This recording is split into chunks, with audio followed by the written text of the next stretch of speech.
두 대째입니다. 다시 R9T를 구매하게 되었습니다. 초보자도 충분히 이 R9T를 가지실 수 있습니다. 선택하시면 안 됩니다.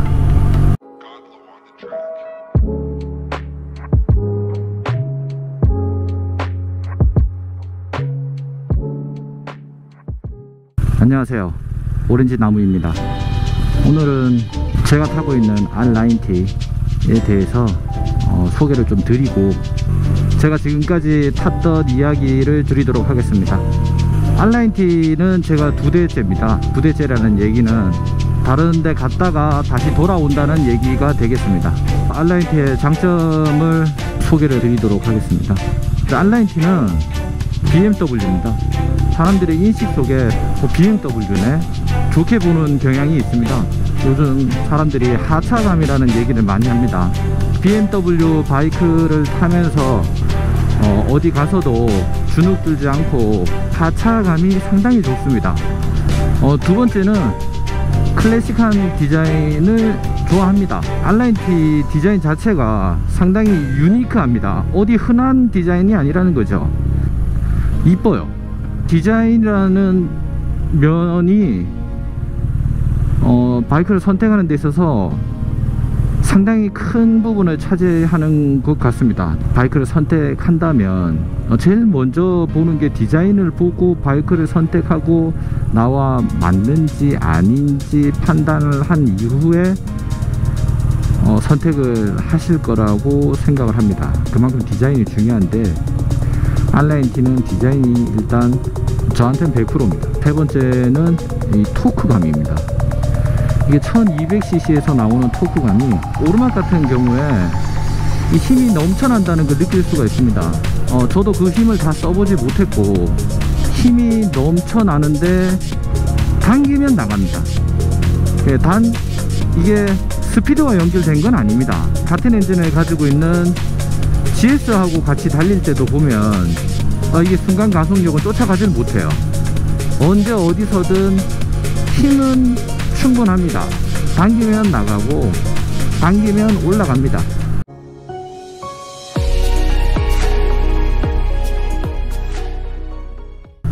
네 번째가 되겠네요.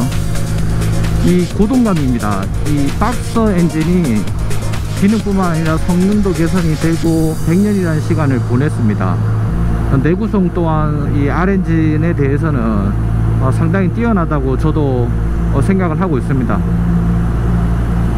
옆에 좋은 바이크가 지나가네요. 인사했습니다. 잘 가시네요. 멋집니다. 그 다음은 R엔진이 아래쪽에 있습니다.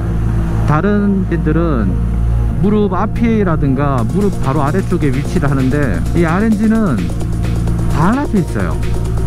그만큼 중심 자체가 아래쪽에 있다라고 생각을 하시면 됩니다. 스피커가 4개나 달렸어.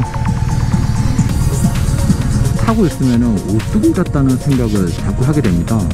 이 코너를 돌 때도 돌다가 어떤 일정한 순간이 되면 지가 서요. 코너 타기가 쉬워지고 좌우로 흔들림에 대한 게 적어요. 그리고 주행을 할 때도 바닥에 깔려서 간다는 느낌이 잘 듭니다. 시트고 자체가 800mm를 약간 넘습니다. 안장의 폭이 상당히 좁아요, 앞부분이. 그렇다 보니까 이 허벅지에 걸리는 부분이 작아서 시트고가 낮게 느껴집니다. 적어도 이 바이크를 타면 엔진 열 때문에 더운 건 없습니다. 제가 예전에 두가티의 몬스터, 할리 데이비슨의 스포스터를 탈 때는 여름 되면 이 엔진 열 때문에 이 신호 대기 중에 서 있기가 힘들 정도, 정신이 없어요. 그 다음에 장점을 말씀드린다면, 튜닝의 부품들이 BMW에서 나오는 튜닝 파트는 적지만 애프터마켓들에서 나오는 이 튜닝 부품의 종류는 가지수는 무궁무진합니다. 디자인 컨셉을 잡느냐에 따라서 많이 바뀔 수가 있습니다. 리터급 바이크에 대한 출력 통제 부분만 연습을 좀 하시고 한다면 초보자도 충분히 이 R9T를 가지실 수 있습니다.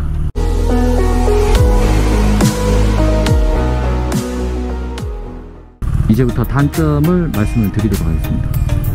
성능이나 기능에 대비해서 바이크가 비싼 거죠. 제 거는 2016년식인데 출고가가 2,170만원 이었습니다. 제 거는 이제 은색 탱크라서 조금 더 높은 금액이었지만 지금 현재 출고 금액은 취득세하고 2,600 가까이 되지 않을까 싶습니다. 그 금액을 돌이켜 봤을 때 좀 비싸다라는 생각이 좀 듭니다. 90 같은 경우에는 네이키드의 성향을 띠고 있습니다. 그렇다 보니까 앞이 뚫려 있다 보니까 주행풍이 좀 있어요. 그 부분은 뭐 어쩔 수 없습니다. 내가 네이키드를 선택을 했기 때문에. 그런데 단점이죠. 주행풍을 견뎌야 된다는 것. 즉답력, 가속력, 다른 리터크 바이크나 알차들에 비하면 떨어집니다. 뭐 달리는 게 주 목적이다. 부수적인 목적으로 90는 채워드릴 수 있습니다. 하지만 주 목적이 나는 달려야 된다 라면 선택하시면 안 됩니다.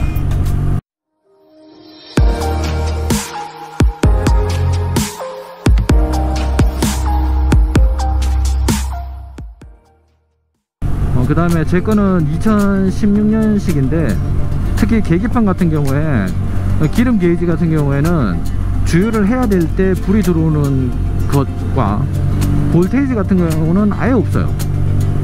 17년식부터는 그런 기능들이 조금 개선이 됐습니다.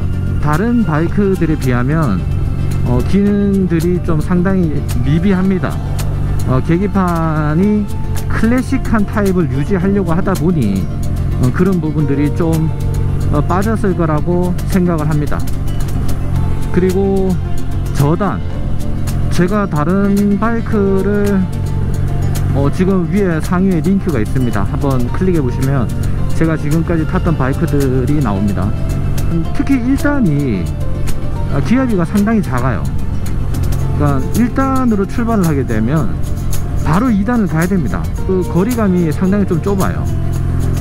2단은 그나마 조금 더 나갈 수 있는데 1단이 좀 기어비가 조금 아쉽습니다. 그 다음이 제 거는 오리지널 타입입니다. 뭐 흔히들 노멀 타입이라고 하는데 이 스포크 휠을 장착을 하고 있습니다. 이 클래식한 디자인 때문에 어쩔 수 없는 부분으로 생각을 하고 있습니다. 또 가장 잘 어울리기도 하고요. 근데 요즘에는 스포크 휠 타입도 이 튜브리스 타입의 스포크 휠이 개발이 되어서 튜브리스를 적용을 할 수가 있는데 유독 알라인티는 튜브 타입입니다. 펑크가 나게 되면 수배를 해서 교체하는데 시간이 걸릴 수밖에 없다는 거죠. 그 튜브가 어느 곳에서나 항상 구비를 하고 있는 게 아닙니다. 간혹 재고가 없다면 시간이 좀 오래 걸릴 수도 있습니다. 어떤 분들은 튜브를 스페어로 항상 준비를 해 두셨다가 펑크가 나면 튜브를 교체하는 거죠. 그 말은 언제 어디서든 교체가 불가능하다는 얘기가 되거든요. 지금처럼 길을 가다가 펑크가 났습니다. 차를 불러야 됩니다. 그것이 가능한 샵으로 이동을 해야 되고 차량을 부른 비용까지 들어가다 보니까 상당히 많은 지출이 발생되게 됩니다. 해결책이 무엇이냐?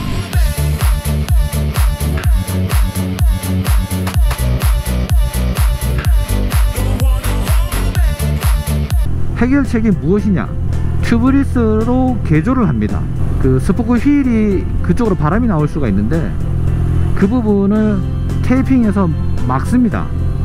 40만원 초중반, 그것보다 낮을 수도 많을 수도 있습니다.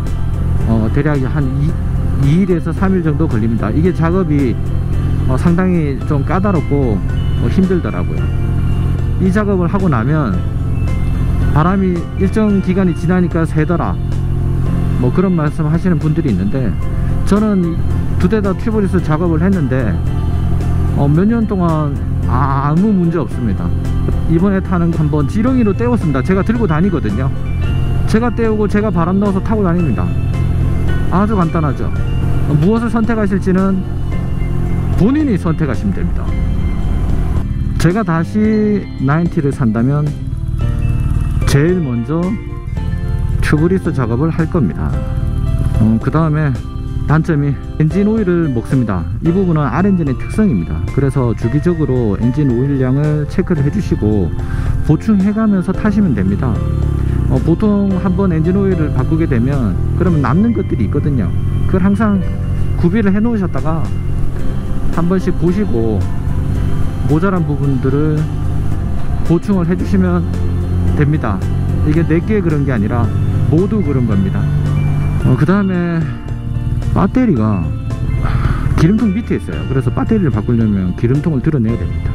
대부분은 안장만 들고 거기서 바로 바꿀 수가 있는데 90 같은 경우는 기름통을 드러내야 배터리를 교체가 가능합니다. 17년식 이후부터는 ASC라는 기능이 들어갑니다. 차체 자동 자세 제어라는 기능인데 16년식에는 없어요. 16년식까지는. 그래서 그 부분을 구매하실 때 참고하시면 될 것 같습니다.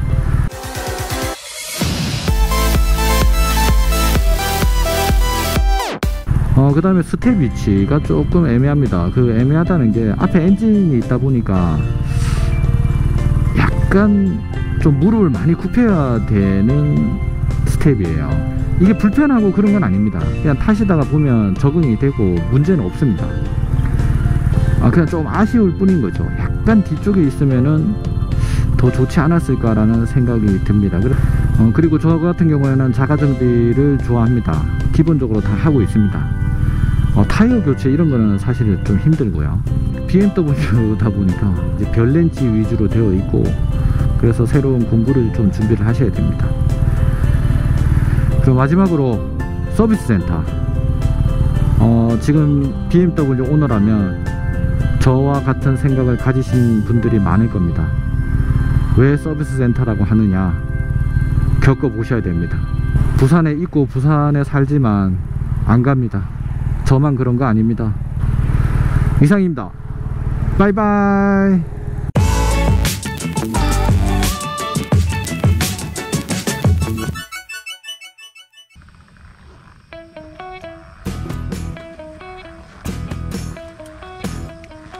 엔진은 공랭식 플러스 오일 냉각식 4행정 수평대양 2기통 복수 엔진입니다. 배기량은 1170cc입니다. 최대 토크는 116Nm, 6000rpm일 때 나옵니다. 중량은 222kg. 연료 탱크는 18L입니다. 18L고 공인연비로는 17.2에서 22.2km라고 되어 있습니다. 리터당. 평균적으로 약 20km 정도 나옵니다. 고급유로 세팅이 되어 있습니다. 시트 높이는 803mm. 시트 폭이 위에서 보시면 상당히 좁습니다. 허벅지로 내려가는 부분이 상당히 좁기 때문에 실제 시트 높이하고는 별개로 앉기가 좀 편하고 다리가 착지감이 좋습니다. 서스펜션은 앞쪽은 텔레스코픽 도리편이고 뒤쪽은 싱글 쇼크 폐해 레버입니다. 브레이크는 뒤쪽은 싱글 브레이크, 전류는 더블 브레이크입니다. 휠은 보시다시피 와이어 스포크 휠을 탑재했고 튜브 타입인데 저는 튜브리스로 개조를 했습니다. 타이어 사이즈는 앞쪽이 120에 70에 17인치, 뒤쪽은 180에 55에 17인치입니다. R9T는 초기 모델 기본 장착이 여기 보시면 아크라 포빅입니다. 아크라 포빅 머플러가 기본 장착되어 있고 머플러 소리가 좋아서 대부분 그냥 타신다고 보시면 됩니다. 그 다음에 21년식 이후부터는 모드가 로드, 레인, 다이나믹 모드로도 선택이 가능하고 제 거는 16년식이라서 유로 3 모델이고 17년식부터는 유로 4, 21년식인가부터는 유로5가 되면서 배기음이 많이 줄었습니다.